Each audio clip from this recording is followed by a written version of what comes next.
সবচেয়ে কষ্টটা কোথায় জানো? তুমি আমাকে কষ্ট দিলে তবু আমি তোমার জন্য খারাপ কিছু চাইতে পারিনি।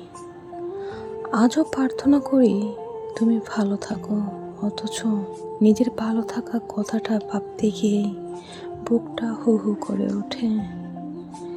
কারণ আমি ভালো করে থাকার অভিনয় করতে করতে ক্লান্ত।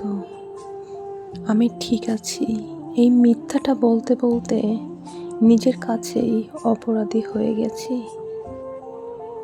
কখনো কখনো মনে হয় যদি আবার দেখা হয় আমি হয়তো চুপচাপ তোমার দিকে তাকিয়ে থাকবো।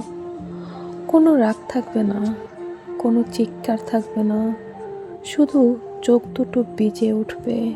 আর সেই চোখের ভাষায় তুমি হয়তো বুঝতে পারবে তোমার একটা সিদ্ধান্ত, একটা মিথ্যে, একটা অবহেলা কিভাবে একটা মানুষকে ভিতর থেকে ভেঙে দিতে পারে। ভালোবাসা কখনো নষ্ট করার জন্য আসে না। ভালোবাসা সে গড়ে তুলতে, সাহস দিতে, বাঁচতে শিখাতে।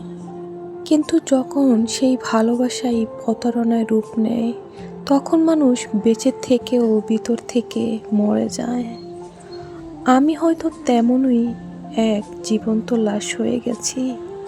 হাসি আছে, কথা আছে, কাজ আছে, শুধু আগের সেই প্রাণচঞ্চল মানুষটা আর নেই।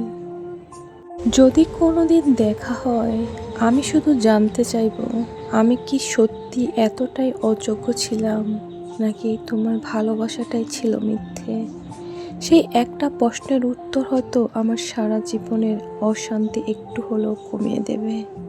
ততদিন পর্যন্ত আমি এই কষ্ট নিয়েই বেঁচে থাকবো, তোমার স্মৃতিকে সঙ্গী করে, আর নিজের ভাঙা হৃদয়টা জোড়া লাগানোর বৃথা চেষ্টা করে।